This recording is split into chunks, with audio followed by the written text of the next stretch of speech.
وامش مده که او بی نماز است، گرچه دهنش زفاقه باز است.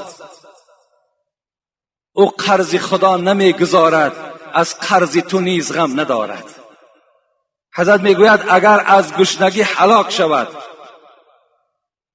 شما با وی قرض ندهید. میگوید زیرا که آدم بی نماز وقتی که نماز قرض پروردگار باشد، وقتی وی قرض خدا را ادا نمیکند وی پروای قرض تو ندارد. این از تعلیمات پیشواهای ما و شما. من فتوای 4 امام به شما میگویم. امام احمد حنبل نسبت به نماز چی میگوید؟ این 4 صاحب مذهب هستند. دنیای اسلام در زیر این 4 مذهب قرار دارند.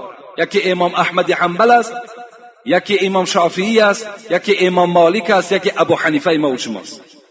همه اونا از ما و شماست. لیکن امروز که ما و شما در زیر مذهب ابو حنیفه هستیم، از این خاطر من میگویم که ابو حنیفه ما و شماست. امام احمد حنبل میگوید کسی که بی نماز است وی کافر است. دلیلهاش انشاءالله من جمعه آینده به شما باز در باب بی نماز گپ میزنم از آیاتهای قرآن.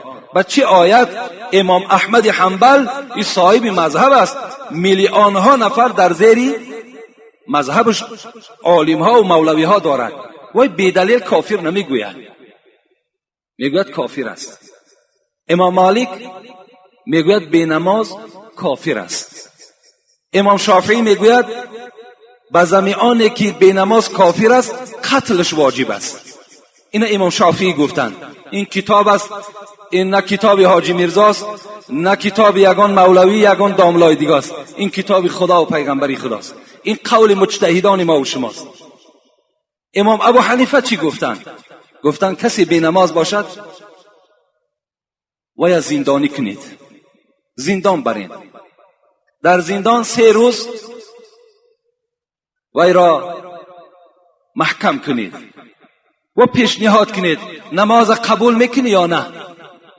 اگر نماز قبول کند کشاده کنید وی، اگر نماز قبول نکرد نزد او طعام نگذارید، با همون گرسنگی در زندان هلاک شود.